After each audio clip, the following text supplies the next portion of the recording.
हाँ, तो दोस्तों नमस्कार। मैं हूँ मुकेश कुमार मीना। देखिए अपन पढ़ रहे थे 1433 तक अपन ने पढ़ लिया भाई। आज अपन 1433 से लेकर 68 यानी महाराणा कुंभा के बारे में पढ़ेंगे। हाँ, ध्यान दो भाई, महाराणा कुंभा एक बहुत इंपॉर्टेंट शासक है। कोई भी एग्जाम हो इसमें से जरूर क्वेश्चन आता है। अच्छा, तो देखिए दोस्तों, छोटा सा एक निवेदन है आपसे। अपना जो चैनल है इसको सब्सक्राइब जरूर कर देना, ताकि 1000 सब्सक्राइब होते मैं आपको रोज लाइव क्लास पढ़ाऊंगा फिर। ठीक है ना भाई?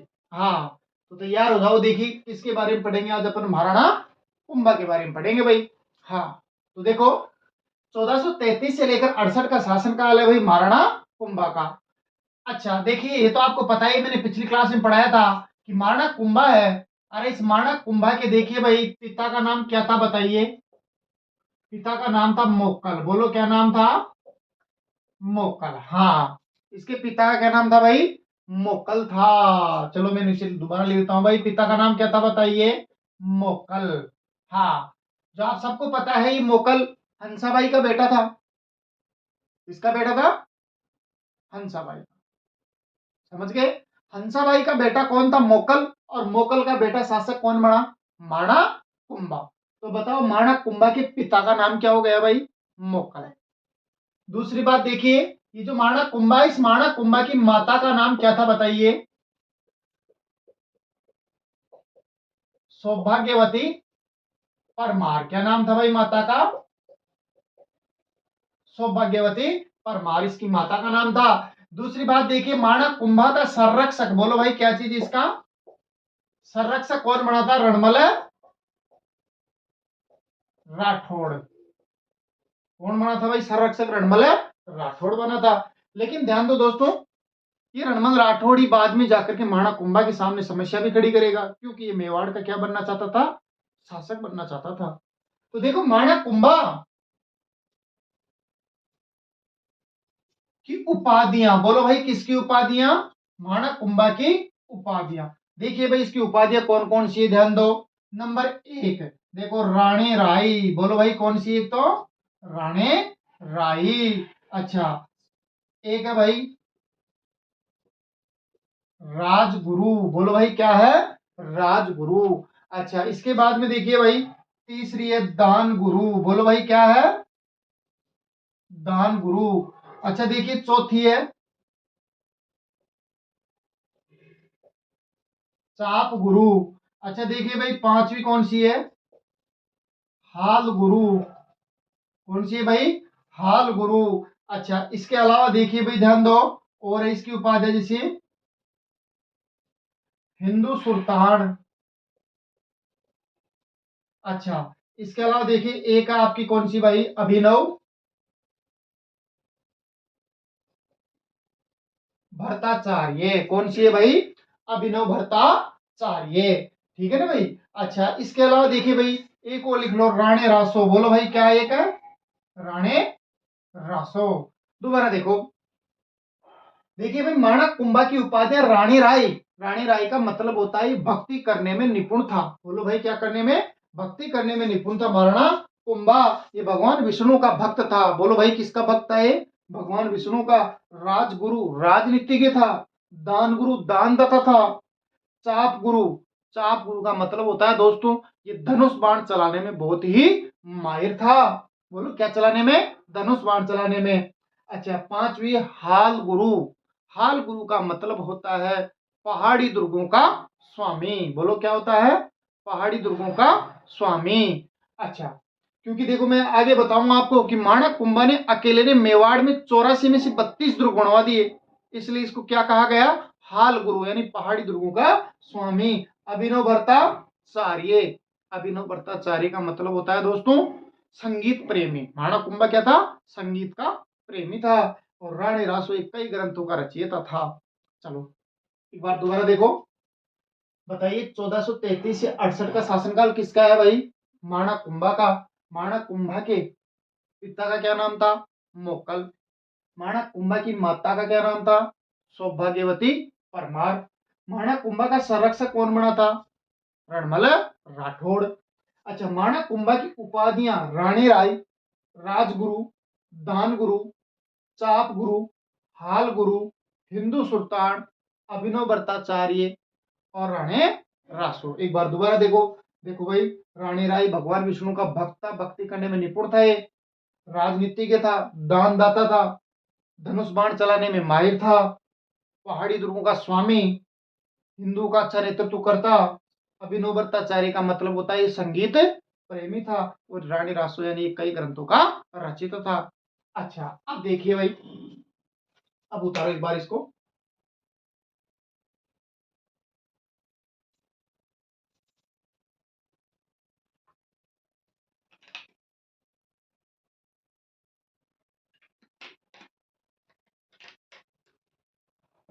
चलिए देखिए, बिना देखे आंसर दो। बताइए भाई, 1433 से 68 का शासनकाल किसका है? महाराणा कुंभा का।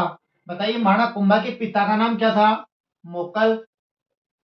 अच्छा, मोकल की माता कौन थी? ध्यान रखना, हंसा बाई। अच्छा बताइए, महाराणा कुंभा की माता का क्या नाम था? सौभाग्यवती परमार। महाराणा कुंभा का संरक्षक कौन बना था भाई शुरू में? रणमल राठौड़। बिल्कुल सही बता रहे हो। बताइए, महाराणा कुंभा की उपाधियां। नंबर 1 राणे राय, नंबर 2 राजगुरु, नंबर 3 दान गुरु, अच्छा नंबर 4 पे चाप गुरु, धनुष बाण चलाने में माहिर था, हाल गुरु, पहाड़ी दुर्गों का स्वामी, हिंदू का अच्छा नेतृत्व करता, अभिनव भट्टाचार्य का मतलब होता है ये संगीत प्रेमी था, और राणे रासो। अच्छा, अब इसके बाद में देखिए दोस्तों, महाराणा कुंभा जब शासक बना तो इसके सामने कई सारी समस्याएं थी। बोलो क्या थी? कई सारी समस्याएं थी। तो देखिए भाई, महाराणा कुंभा के सामने, बोलो किसके सामने? महाराणा कुंभा के सामने निम्न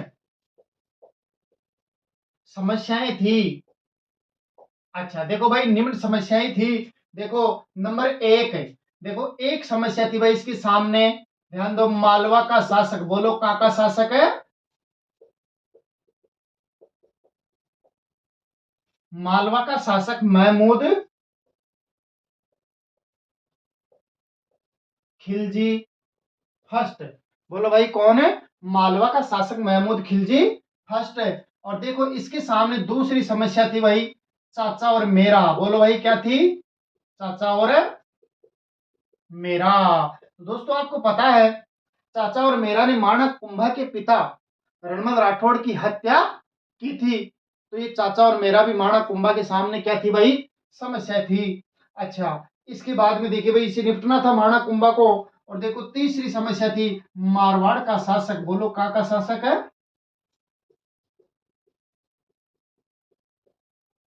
मारवाड़ का शासक है रणमल राठौड़। अच्छा, रणमल राठौड़ के बढ़ते हुए प्रभाव को कम करना। मालवा के शासक रणमल राठौड़ के बढ़ते हुए प्रभाव को कम करना। अच्छा देखो, ये भी समस्या थी। आपको पता है भाई, रणमल राठौड़ ने अपनी बहन हंसाबाई का विवाह सशर्त राणा लाखा के साथ किया था, जबकि करना उसके बेटे राणा चूड़ा के साथ था। शर्त क्या थी? कि मेरा भांजा यानी मेरी बहन के होने वाली संतान को मेवाड़ का शासक बनाना पड़ेगा। फिर ध्यान दो भाई, ताकि मेरा भांजा शासक बन जाएगा तो मैं धीरे धीरे मेवाड़ पर शासन करने लग जाऊंगा। तो आपको पता है, फिर उस शर्त के तहत मोकल शासक बना था, जबकि बनना चाहिए था उसका बड़ा बेटा राणा लखा का बड़ा बेटा राणा चूड़ा। लेकिन राणा चूड़ा ने तो अपने पिताजी की आज्ञा मानकर खुद की जगह मेवाड़ का शासक हंसाबाई के बेटे मोकल को बनाया था। समझ गए ना? इसलिए राणा चूड़ा को आपको मैंने पिछली क्लास में बताया था मेवाड़ का विषम पितामह कहा जाता है। तो देखो, फिर धीरे धीरे धीरे ध्यान दो भाई, ये रणमल राठौड़ मोकल के समय में भी हस्तक्षेप कर रहा था, फिर महाराणा कुंभा शासक बन गया है, उसके समय में भी ये हस्तक्षेप कर रहा था। तो कौन शासन करने देगा उसको? तो महाराणा कुंभा के सामने समस्या खड़ी कर रहा था रणमल राठौड़। तो महाराणा कुंभा के सामने समस्या हो गई रणमल राठौड़ के बढ़ते हुए प्रभाव को कम करना। समझ गए ना आप लोग? तो दोबारा देखो एक बार, बताइए महाराणा कुंभा के सामने कौन कौन सी समस्याएं थी? नंबर 1 मालवा का शासक महमूद खिलजी फर्स्ट। अच्छा, मालवा का शासक महमूद खिलजी फर्स्ट थी, क्योंकि देखो आपको मैंने पिछली क्लास में बताया था चाचा और मेरा ने मोकल की हत्या की थी। और इन दोनों की सहायता किसने की थी? महपा पंवार ने। बोलो किसने की थी? महपा पंवार ने की थी। तो महपा पंवार को शरण किसने दे रखी थी? महमूद खिलजी फर्स्ट ने, इसलिए ये भी समस्या थी। तो दोबारा बोलो, माणक कुंभा का विरोधी महपा पंवार को शरण किसने दे रखी थी? मालवा के शासक महमूद खिलजी फर्स्ट ने। तो ध्यान दो, ये भी समस्या कर रहा था। तो ये समस्या थी। दूसरी, चाचा और मेरा से निपटना। तीसरी, मारवाड़ का शासक रणमल राठौड़ के बढ़ते प्रभाव को कम करना। चलो भाई, उतारो इसको। बिल्कुल पेन और कॉपी लेके बैठा करो। मैं वीडियो को आप बार बार थोड़ी देखोगे वीडियो को, तो हर चीज अपनी कॉपी में नोट करते जाओ और फिर कॉपी में पढ़ा करो, ताकि आपको दोबारा राजस्थान जी पढ़ने की जरूरत नहीं पड़े। यहाँ किया याद हो जाएगी, ये मेरी गारंटी है। चलो देखो, बताइए, माणा कुंभा, कौन भाई? माणा कुंभा जब शासक बना तो इसके सामने एक समस्या तो क्या थी? मालवा का शासक महमूद खिलजी फर्स्ट। दूसरी क्या थी? चाचा और मेरा से निपटना। तीसरी, मारवाड़ का शासक रणमल राठौड़ के बढ़ते हुए प्रभाव को कम करना। अब देखो भाई, ये सबसे पहले मालवा के शासक से निपटता है। बोलो भाई किससे? मालवा के शासक से। तो देखो दोस्तों, आपको पता है, देखिए सारंगपुर, बोलो कौन जगह है? सारंगपुर जगह है एमपी में। कहा है बोलो? एमपी में। बताइए, सारंगपुर का युद्ध कब हुआ था भाई? 1437 ईस्वी में। बोलो कब हुआ था? 1437 ईस्वी में। सारंगपुर का युद्ध 1437 ईस्वी में, बताओ किस किस के बीच हुआ? अरे ये युद्ध हुआ था महाराणा कुंभा। बोलो किस किस के बीच? महाराणा कुंभा और मालवा का शासक है। मालवा का शासक है महमूद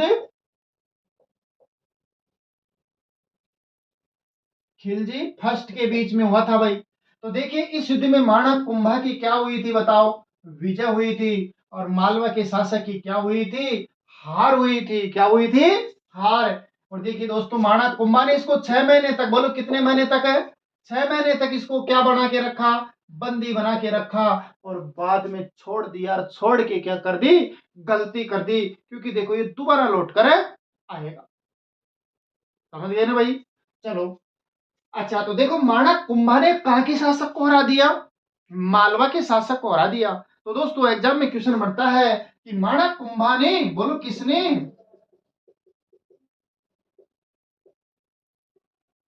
माणक कुंभा ने, अरे मालवा विजय के उपलक्ष्य में,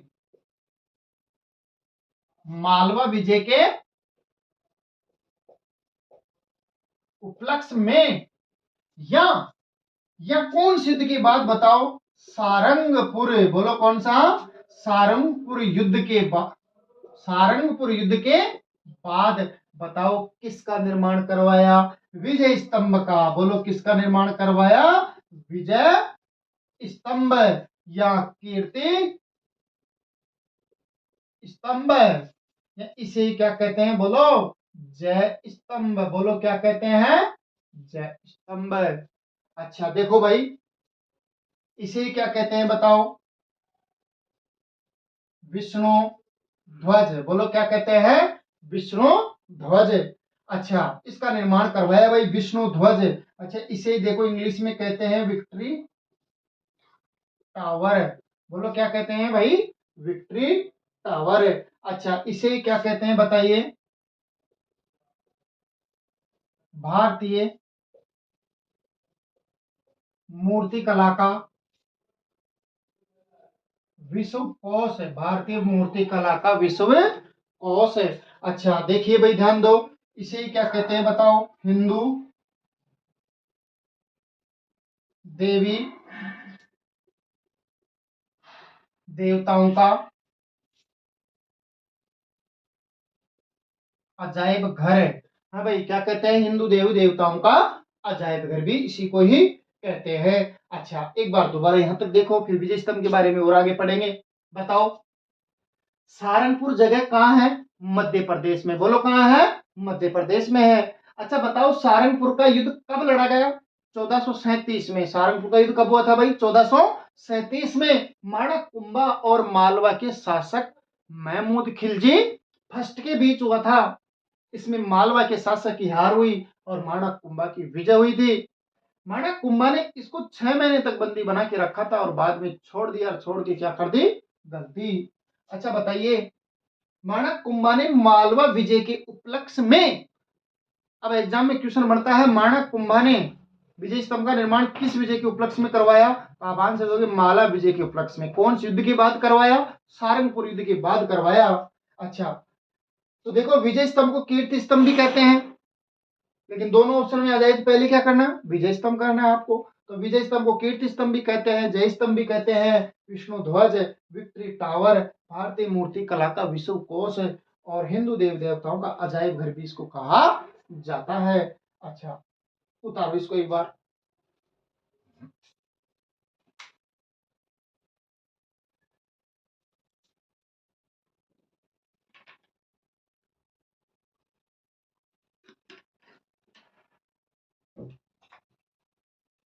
चलो, अब दोस्तों बिना देखे आंसर देना। हाँ, बताइए सारंगपुर जगह कहाँ है? एमपी में। सारंगपुर का कब हुआ? 1437 में। किस किस के बीच हुआ? माणक कुंभा और मालवा के शासक महमूद खिलजी फर्स्ट के बीच। इसमें माणक कुंभा की क्या हुई? विजय। माणक कुंभा ने इसको कितने महीने तक बंदी बना के रखा? 6 महीने बाद छोड़ दिया, छोड़ के क्या कर दी, गलती। बताओ, माणक कुंभा ने मालवा विजय के उपलक्ष्य में विजय स्तंभ का निर्माण करवाया या कौन सी युद्ध के बाद करवाया? सारंगपुर युद्ध के बाद। तो विजय स्तंभ या कीर्ति स्तंभ या जय स्तंभ का निर्माण करवाया। अच्छा देखो, इसे ही विष्णु ध्वज भी कहते हैं, विक्ट्री टावर भी कहते हैं, भारतीय मूर्ति कला का विश्व कोश भी कहते हैं, और दोस्तों इसे हिंदू देवी देवताओं का अजायब घर भी कहा जाता है। अच्छा, अब देखिए भाई आगे, तो अपन पढ़ रहे थे किसके बारे में? विजय स्तंभ के बारे में। बोलो किसके बारे में? विजय स्तंभ के बारे में। तो दोस्तों देखिए,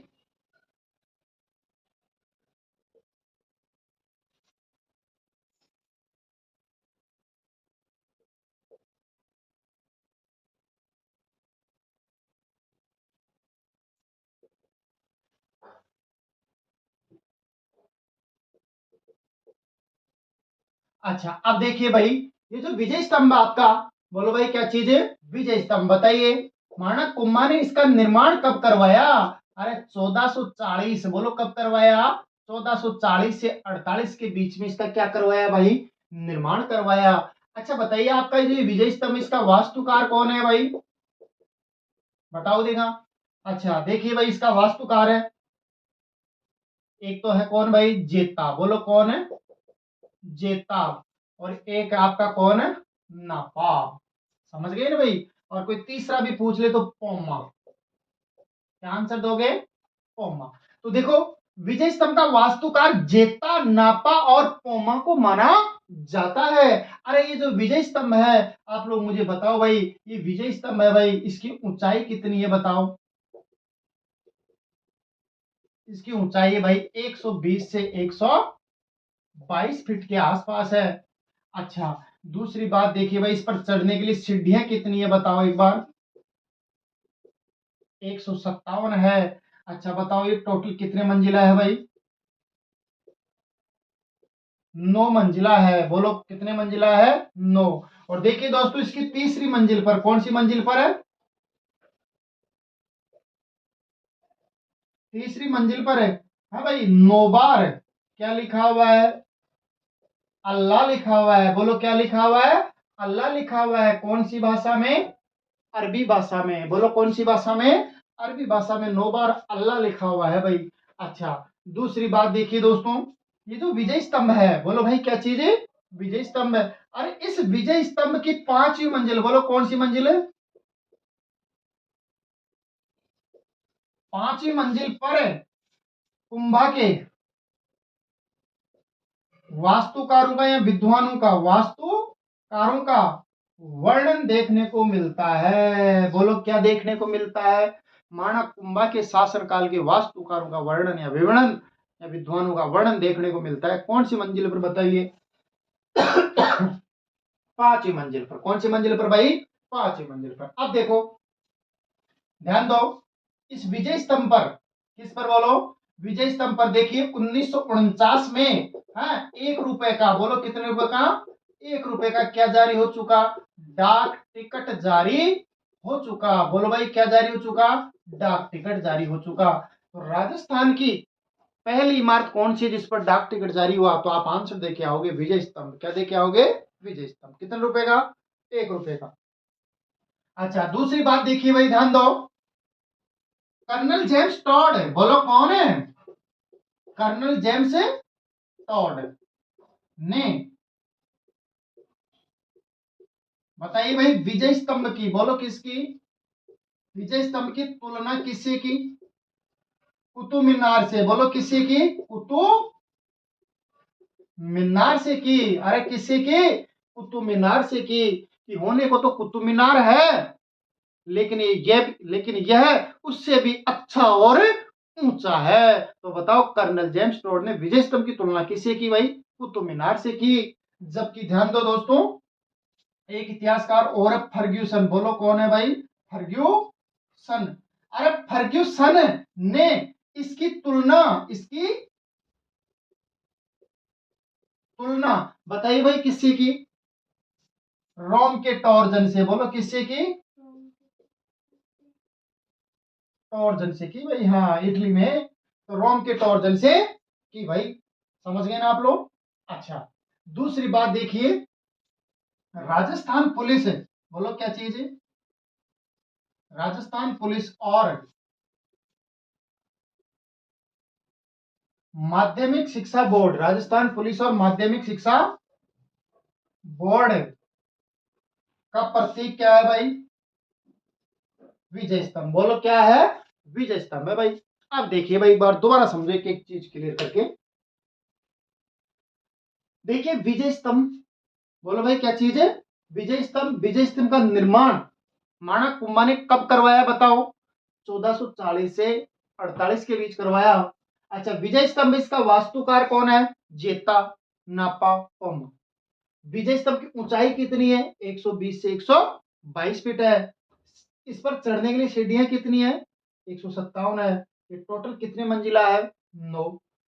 इसकी तीसरी मंजिल पर 9 बार क्या लिखा हुआ है, अल्लाह लिखा हुआ है। कौन सी भाषा में, अरबी भाषा में।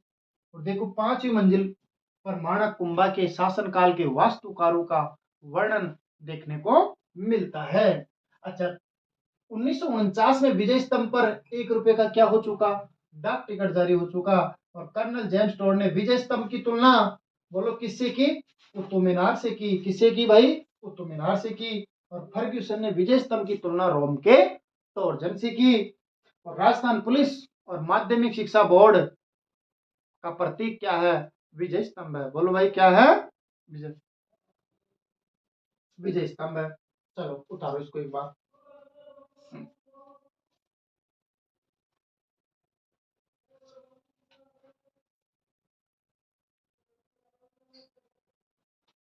अब देखो भाई, एक एक चीज उतारनी है आपको। चलो अब बिना देखे आंसर दो। बताइए विजय स्तंभ का निर्माण महाराणा कुंभा ने कब से कब तक करवाया, 1440 से 48 के बीच। वास्तुकार कौन है इसका, जेता नापा पोमा। ऊंचाई कितनी है इसकी, 120 से 122 फीट। सीढ़ियां कितनी है चढ़ने के लिए, 157। कितने मंजिला है ये, 9। अच्छा तीसरी मंजिल पर 9 बार क्या लिखा हुआ है, अल्लाह। कौन सी भाषा में, अरबी भाषा में। अच्छा फिर देखिए, इसकी 5वीं मंजिल पर महाराणा कुंभा के शासनकाल के वास्तुकारों का वर्णन देखने को मिलता है। 1949 में इस पर 1 रुपए का क्या जारी हो चुका, डाक टिकट। कर्नल जेम्स टॉड ने विजय स्तंभ की तुलना किससे की बताइए, कुतुब मीनार से की। अच्छा फर्ग्यूसन ने इसकी तुलना किससे की, रोम के टॉर्जन से की। राजस्थान पुलिस और माध्यमिक शिक्षा बोर्ड का प्रतीक क्या है, विजय स्तंभ है। बोलो क्या है, विजय स्तंभ है। अब देखिए दोस्तों,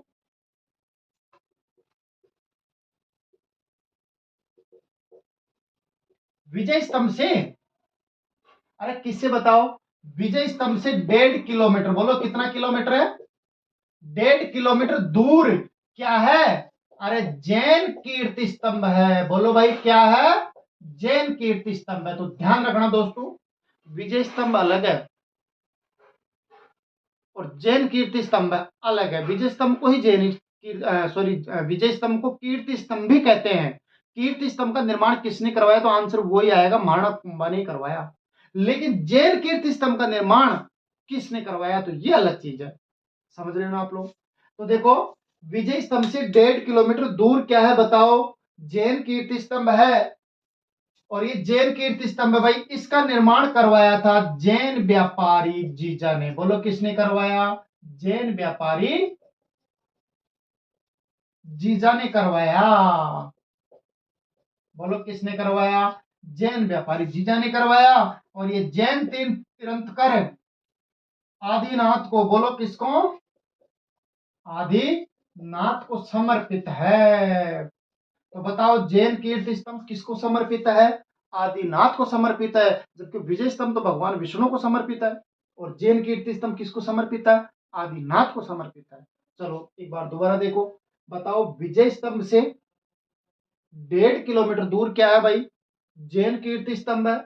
और इस जैन कीर्ति स्तंभ का निर्माण किसने करवाया, जैन व्यापारी जीजा ने करवाया। अच्छा ये किसको समर्पित है, आदिनाथ को समर्पित है। किसको समर्पित है भाई, आदिनाथ को। चलो दोबारा देखो एक बार, बताइए विजय स्तंभ से 1.5 किलोमीटर दूर क्या है भाई, जैन कीर्ति स्तंभ। इसका निर्माण किसने करवाया, जैन व्यापारी जीजा ने। अच्छा देखो भाई ये किसको समर्पित है बताओ, आदिनाथ को समर्पित है। अब देखो दोस्तों आगे क्या होता है भाई, देखिए मैंने आपको बोला था कि माणा कुंभा ने मालवा के शासक को 6 महीने तक बंदी बना के रखा था और 6 महीने बाद छोड़ दिया। और छोड़ के क्या कर दी थी, गलती। बोलो क्या कर दी थी, गलती। तो देखो मैंने बोला था कि ये वापस फिर लौट के आएगा। तो एक बार दोबारा समझो, देखो बताइए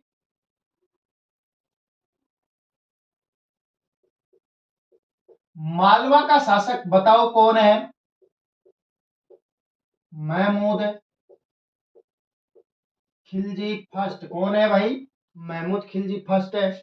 और देखिए इसी के समय में गुजरात का, बोलो कहां का, अरे गुजरात का शासक कौन था बताओ, गुजरात का शासक था भाई कुतुबुद्दीन शाह। बोलो कौन था, कुतुबुद्दीन शाह था। तो देखो दोस्तों क्या होता है कि मालवा का शासक महमूद खिलजी फर्स्ट है और गुजरात का शासक कुतुबुद्दीन शाह, दोनों के बीच में पहले दुश्मनी थी। बोलो क्या थी, दुश्मनी थी। लेकिन दोनों ने मिलकर प्लान बनाया, अपन दुश्मन रह के क्या करेंगे, अपन दोनों का दुश्मन कौन है, महाराणा कुंभा है। तो अपन दोनों तो मिल जाते हैं और मिल करके फिर महाराणा कुंभा के ऊपर यानी मेवाड़ के ऊपर आक्रमण करेंगे। और मेवाड़ के शासक महाराणा कुंभा को हराकर अपन मेवाड़ को आधा आधा बांट लेंगे भाई। तो ऐसा करके इन दोनों ने क्या कर ली, संधि। तो बताओ मालवा का शासक महमूद खिलजी फर्स्ट और गुजरात का शासक कुतुबुद्दीन शाह, अरे इन दोनों के बीच बताओ कौन सी संधि हुई थी। देखो दोनों के बीच हुई थी भाई दोस्तों चंपानेर की संधि। बोलो कौन संधि, चंपानेर। गुजरात में है भाई, चंपानेर की संधि हुई। बोलो कौन संधि हुई, चंपानेर की संधि हुई थी। यह हुई थी 1456 में। बताओ चंपानेर की संधि कब हुई थी, 1456 में। अब आजकल एग्जाम में क्वेश्चन पूछा जाता है कि जो चंपानेर की संधि हुई थी वो कौन सी रियासत के विरुद्ध हुई थी, तो आप आंसर देके आओगे मेवाड़ रियासत के विरुद्ध। कौन से शासक के विरुद्ध हुई थी, महाराणा कुंभा के विरुद्ध हुई थी। तो दोबारा देखो मालवा का शासक महमूद खिलजी फर्स्ट और गुजरात के शासक कुतुबुद्दीन शाह के बीच, दोनों के बीच कौन सी संधि हुई, चंपानेर की संधि। कब हुई, 1456 में। कौन सी रियासत के विरुद्ध हुई, मेवाड़ रियासत के विरुद्ध हुई। तो फिर देखो भाई दोनों ने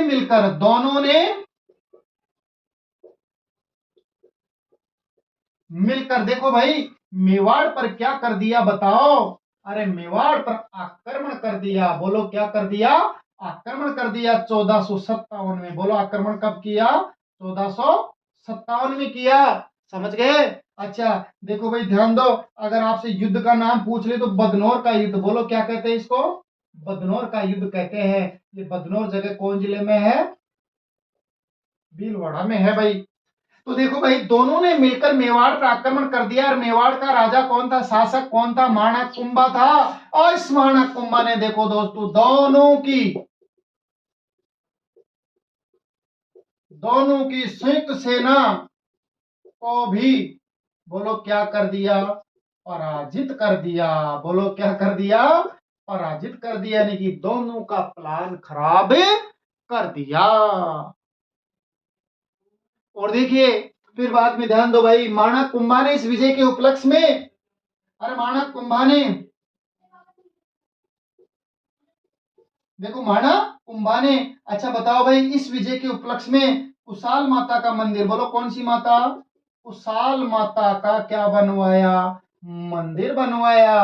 अरे कुशाल माता का मंदिर कहाँ है, बदनौर में है। बदनौर कहाँ है बताओ, भीलवाड़ा में है। हाँ, माणक कुंभा की देवी ने सहायता की थी, तो माणक कुंभा ने कुशाल माता का मंदिर कहाँ बनवाया था, भीलवाड़ा में। कौन सी विजय के उपलक्ष्य में, बदनौर युद्ध के विजय के उपलक्ष्य में। अच्छा, कौन कौन सी सिख सेना को हराने के उपलक्ष्य में, मालवा और गुजरात के शासकों की सेना को, सिख सेना को हराने के विजय के उपलक्ष्य में माणक कुंभा ने कुशाल माता का मंदिर बनवाया। दोबारा देखो दोस्तों, बताओ मालवा का शासक महमूद खिलजी फर्स्ट और गुजरात का शासक कुतुबुद्दीन शाह के बीच कौन संधि हुई, चंपानेर की। चंपानेर की संधि कब हुई, 1457 में।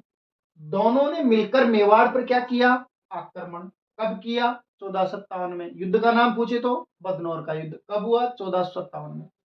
माणक कुंभा ने इस युद्ध में दोनों की सख्त सेना को भी पराजित कर दिया, यानी दोनों ने जो प्लान बढ़ाया था कि मेवाड़ को आधा आधा बांट लेंगे, वो प्लान को खराब कर दिया। अच्छा बताओ, माणक कुंभा ने बदनौर में कौन सी माता का मंदिर बनवाया, कुशाल माता का। कुशाल माता का मंदिर कहाँ है, बदनौर में। बदनौर कहाँ है, भीलवाड़ा। उतारो दोस्तों इसको।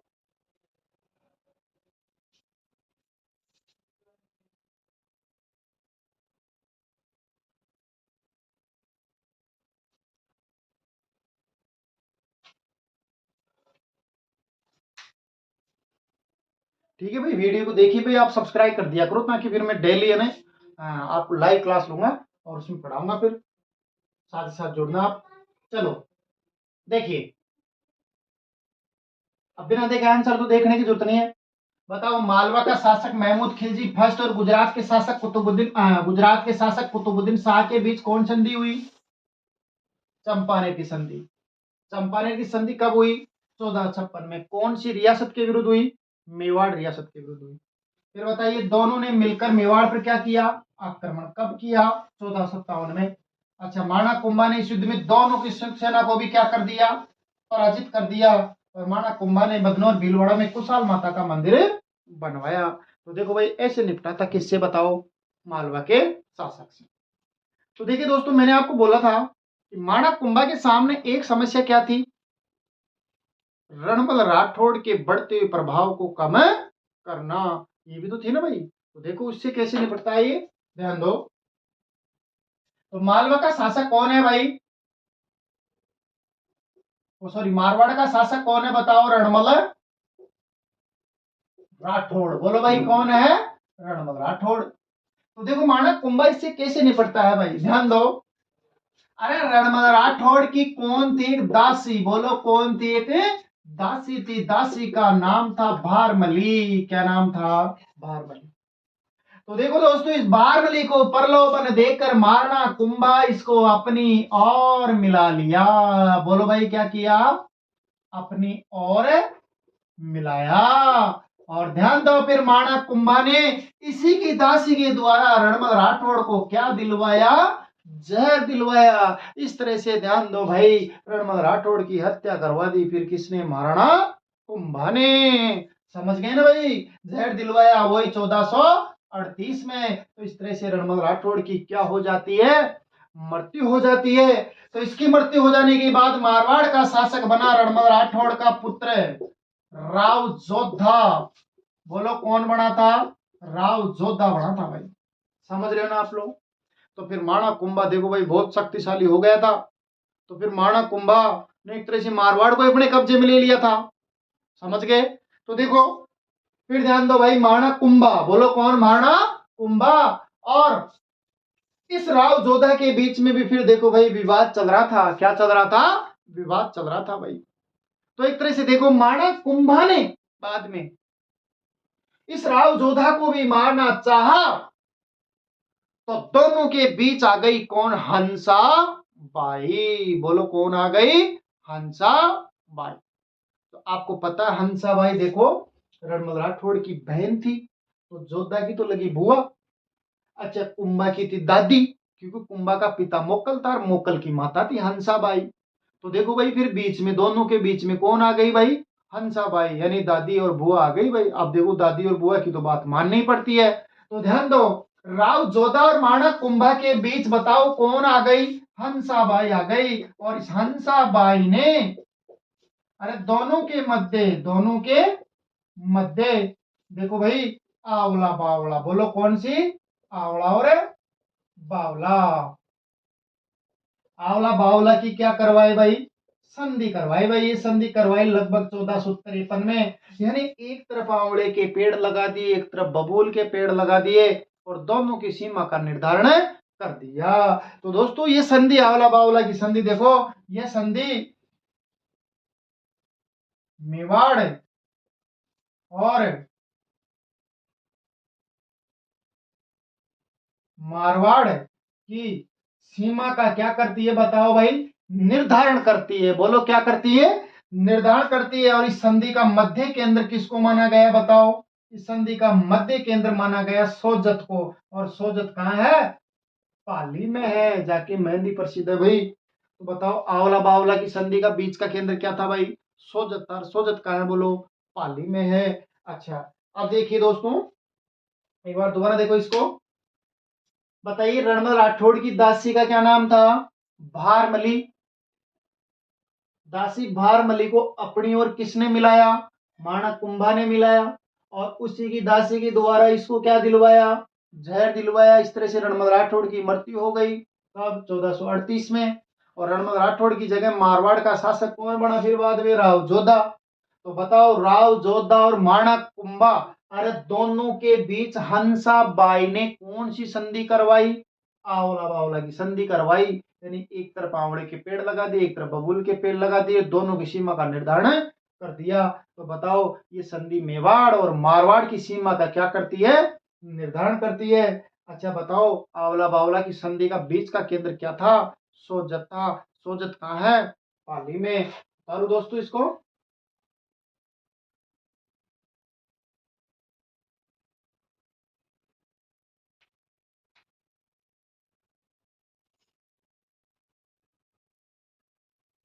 चलिए अब देखिए भाई,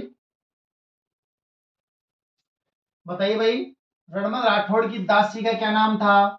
भारमली। क्या नाम था? भारमली। भारमली को अपनी ओर किसने मिलाया? माणक कुंभा ने। उसी की दासी के द्वारा क्या दिलवाया? जहर दिलवाया। अच्छा फिर बताओ वही मारवाड़ का शासक कौन बन गया था? राव जोधा बन गया था। तो बताओ राव जोधा और माणक कुंभा के बीच हंसा बाई ने कौन संधि करवाई? आवला बावला की संधि करवाई। अच्छा बताइए ये संधि 1453 में करवाई। इस संधि का बीच का केंद्र क्या था? सोजत पाली था। और आवला बावला की संधि मेवाड़ और मारवाड़ की सीमा का क्या करती है भाई? निर्धारण करती है। बोलो क्या करती है? निर्धारण करती है। अच्छा अब देखिए भाई आगे क्या होता है, ध्यान दो। तो देखिए दोस्त भाई माणक कुंभा, बोलो कौन है? माणक कुंभा ने चाचा और मेरा को तो पहले अपने मामा रणमल राठौड़ के द्वारा ही मरवा दिया था भाई। हाँ ऐसे निपट लिया था उससे। तो अब देखो भाई क्या होता है आगे। माणक कुंभा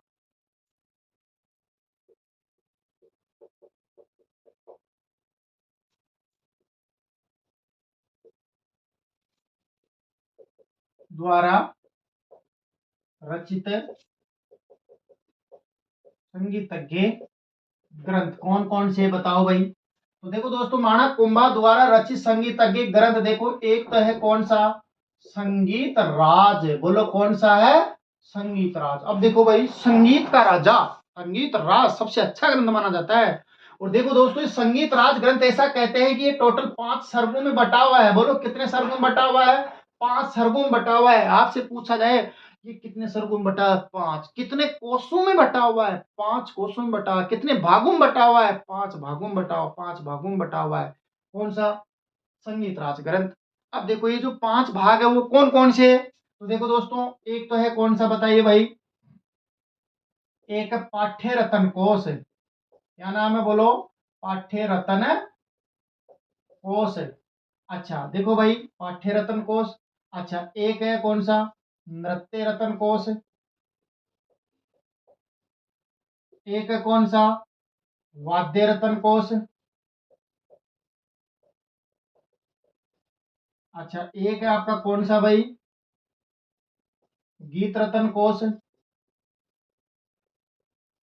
अच्छा देखिए, एक है आपका कौन सा, रस रत्न कोश है। बोलो भाई क्या नाम है, रस रत्न कोश। तो दोबारा देखो, पाठ्य रत्न कोश, नृत्य रत्न कोश, वाद्य रत्न कोश, गीत रत्न कोश या संगीत रत्न कोश और रस रत्न कोश, यानी टोटल कितने सरगुम बटा हुआ है, पांच। कितने कोश में बटा हुआ है, पांच। समझ गए हैं? ये सब संगीत के बारे में है भाई। संगीत लिखना पड़ेगा, नाचना पड़ेगा, बजाना पड़ेगा, गाना पड़ेगा।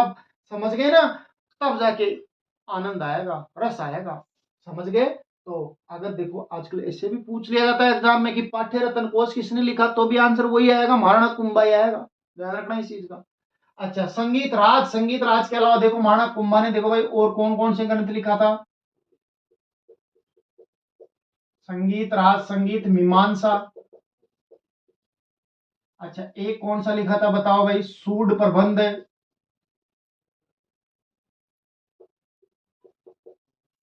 सूड प्रबंध, सूड प्रबंध की जगह सुधा प्रबंध लिखा हुआ जाए तो भी आंसर करना।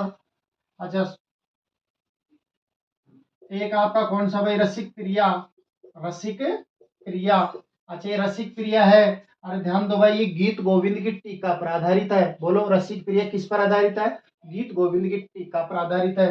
अच्छा, एक है भाई कौन सा, कामराज रतिसार। कामराज रतिसार, समझ गए ना भाई? अच्छा, ये कामराज रतिसार ये है, ये सात सर्गों में बटा हुआ है। ये कितने सर्गों में बटा हुआ है भाई, सात सर्गों में बटा हुआ है। ये तो वो पांच सर्गों में बटा हुआ है।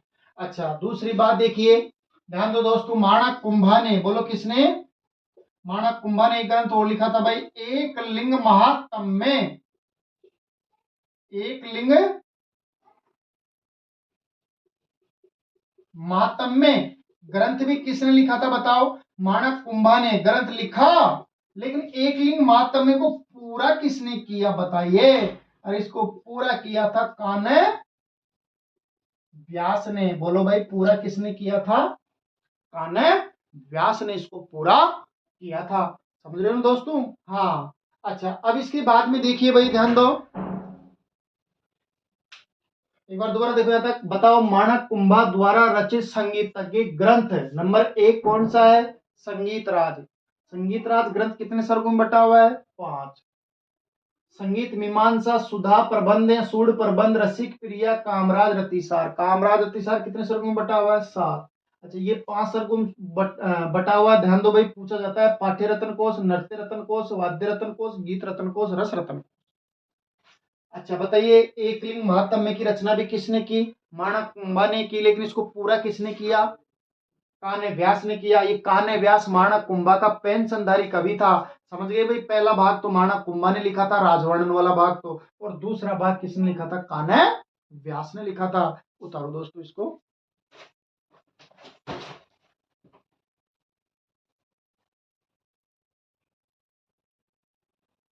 चलिए देखिए, बताओ, माणक कुंभा द्वारा रचित संगीतज्ञ ग्रंथ, बोलो ये तो कौन सा है, संगीत राज। कितने सर्गों में बटा हुआ है, पांच। पाठ्य रत्न कोश, नृत्य रत्न कोश, वाद्य रत्न कोश, गीत रत्न कोश, रस रत्न कोश। अच्छा, फिर देखिए भाई, दूसरा ग्रंथ कौन सा लिखा था माणक कुंभा ने, संगीत मीमांसा। तीसरा सूड या सुधा प्रबंध। चौथा रसिक प्रिया। पांचवा कामराज रति सार। अच्छा बताइए, माणक कुंभा ने एक लिंग महात्म्य ग्रंथ की क्या की, रचना की। इसको पूरा किसने किया, कान्ह व्यास ने। पूरा किसने किया भाई, कान्ह व्यास ने किया। अच्छा, अब देखो भाई, ध्यान दो। अरे माणक कुंभा का, बोलो किसका,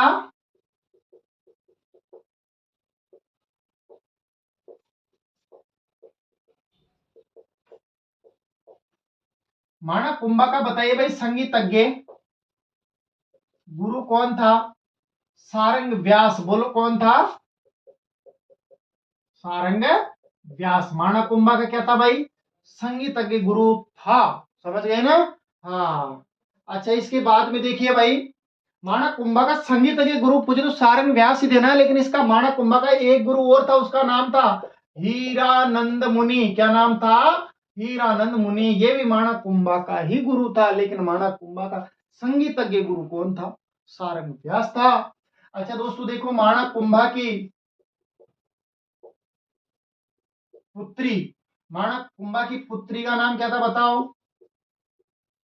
रमाबाई था। और देखो दोस्तों, ये रमाबाई क्या थी बताओ? महान संगीतज्ञ। बोलो भाई क्या थी? महान संगीतज्ञ थी। तो महान संगीतज्ञ होने के कारण इसको वागीश्वरी के नाम से भी जाना जाता है। अच्छा, दूसरी बात देखो, माणक कुंभा ने इस रमाबाई को, जावर, जावर जगह कहाँ है? उदयपुर में। अरे जावर की क्या दे रखी थी इसको? जागीरदारी। बोलो क्या दे रखी थी? जागीरदारी दे रखी थी भाई। दोबारा देखो एक बार, बताओ माणक कुंभा का संगीतज्ञ गुरु कौन था?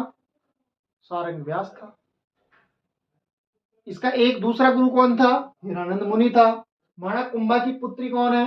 रमाबाई। रमाबाई क्या थी? मान संगीतज्ञ थी। अच्छा, रमाबाई को कहाँ की जागीरदारी दे रखी थी? जावर की। जावर कहाँ है? उदयपुर में। और रमाबाई को वागेश्वरी के नाम से भी जाना जाता है। चलो भाई दोबारा देखो, बताइए माणक कुंभा का संगीतज्ञ गुरु कौन था? सारंग व्यास। दूसरा गुरु कौन है? हीरानंद मुनि। माणक कुंभा की पुत्री का क्या नाम है भाई? रमाबाई। रमाबाई क्या थी? महान संगीतज्ञ थी। माणक कुंभा ने इस रमाबाई को कहाँ की जागीरदारी दे रखी थी बताओ? जावर की। जावर कहाँ है भाई? उदयपुर में। अब देखिए दोस्तों, ध्यान दो। अरे मेवाड़ में, बोलो किसमें? मेवाड़ में देखिए भाई, कुल कितने दुर्ग है बताओ? कुल 84 दुर्ग है। बोलो कितने दुर्ग है? 84 दुर्ग है। और इस 84 दुर्गों में से बताओ 32 दुर्गों का निर्माण, 32 दुर्गों का निर्माण, अरे अकेले किसने करवाया? महाराणा कुंभा ने करवाया। बोलो किसने करवाया? महाराणा कुंभा ने करवाया। इसलिए इस महाराणा कुंभा के शासन काल को, शासन काल को स्थापत्य, स्थापत्य कला का स्वर्ण काल कहते हैं। बोलो भाई क्या कहते हैं? स्वर्ण काल कहते हैं। या स्थापत्य कला का जनक भी किसको कहते हैं? बोलो, महाराणा कुंभा को स्थापत्य कला का जनक भी कहा जाता है। अच्छा, दूसरी बात देखो दोस्तों, 84 में से 32 दुर्ग बनवाए। बताओ इसकी जानकारी किसमें मिलती है? अरे इसकी जानकारी मिलती है वीर विनोद ग्रंथ में। बोलो कौन से ग्रंथ में मिलती है?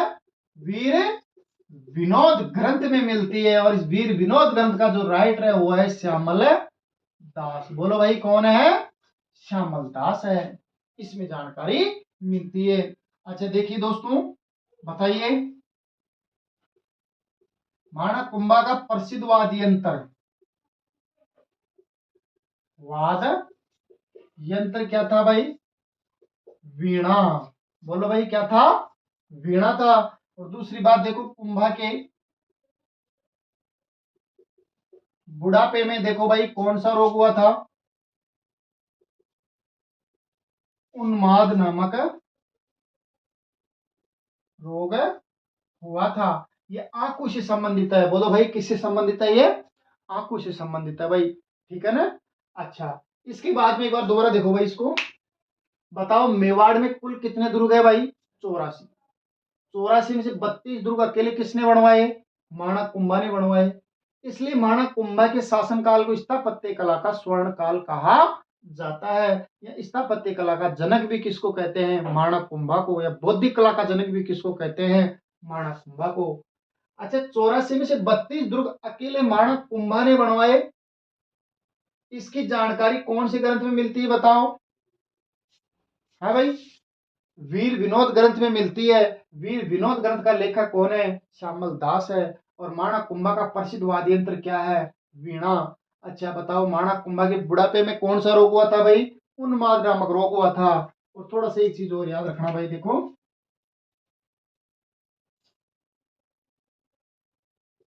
देखो भाई, महाराणा कुंभा के समय में, बोलो किसके समय में? महाराणा कुंभा के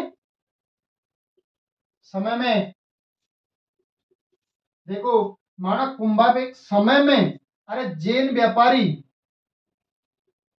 जैन व्यापारी धरणक शाह, धरणक शाह ने रणकपुर, बोलो क्या चीज है, रणकपुर का जैन मंदिर, रणकपुर का जैन मंदिर बनवाया।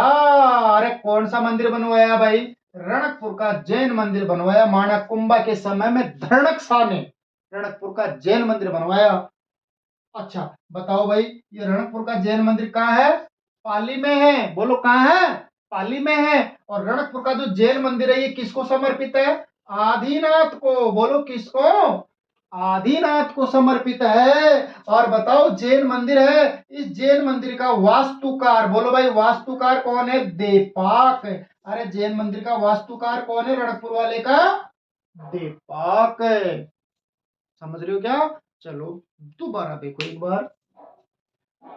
बताओ माणक कुंभा के समय में जैन व्यापारी धरणक शाह ने रणकपुर का जैन मंदिर बनवाया। रणकपुर का जैन मंदिर बनवाया। रणकपुर का जैन मंदिर कहाँ है, पाली में है। ये किसको समर्पित है, आदिनाथ को समर्पित है। अच्छा बताओ इसका वास्तुकार कौन है, देपाक। अरे वास्तुकार कौन है, देपाक। और दोस्तों याद रखना, कॉपी में लिखना। देखो आपको पता है रणकपुर का जैन मंदिर 1444 खंभों पर टिका हुआ है। कितने खंभों पर, 1444 खंभों पर टिका हुआ है, इसलिए इसको स्तंभों का वन भी कहा जाता है। तो बताओ स्तंभों का वन कौन से मंदिर को कहते हैं, रणकपुर के जैन मंदिर को कहते हैं, जो कहाँ है, पाली में। उतारो एक बार इसको।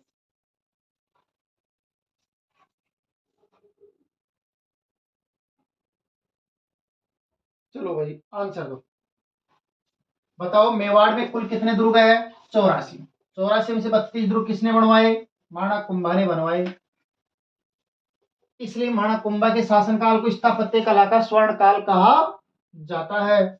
अच्छा बताओ 84 से 32 दुर्ग बनवाए, इसकी जानकारी कौन से ग्रंथ में मिलती है, वीर विनोद में, जिसका लेखक कौन है, श्यामल दास। माणक कुंभा का प्रसिद्ध वाद्य यंत्र क्या है, वीणा। माणक कुंभा के बुढ़ापे में कौन सा रोग हुआ था, उन्माद, जो आंख को संबंधित होता है। माणक कुंभा के समय में जैन व्यापारी धरणक शाह ने रणकपुर का कौन सा मंदिर बनवाया, जैन मंदिर बनवाया, जो किसको समर्पित है, आदिनाथ को। अच्छा कितने खंभों पर टिका हुआ है, 1444, इसलिए इसको स्तंभों का वन कहा जाता है। रणकपुर के जैन मंदिर का वास्तुकार कौन है, देपाक। कौन है, देपाक। अब देखिए दोस्तों माणक कुंभा के बारे में और अपन नेक्स्ट क्लास में पढ़ेंगे, अभी पूरा नहीं हुआ, इसे जस्ट आगे अगली वाली क्लास में पढ़ेंगे। ठीक है दोस्तों, हाँ तो क्लास अच्छी लग रही है तो देखिए इसको लाइक भी कर दीजिए और वीडियो को सब्सक्राइब कर दीजिए, ताकि ज़्यादा से ज़्यादा स्टूडेंटों के पास पहुंच सके और वो राजस्थान जीके का आनंद ले सके। ठीक है भाई, थैंक यू।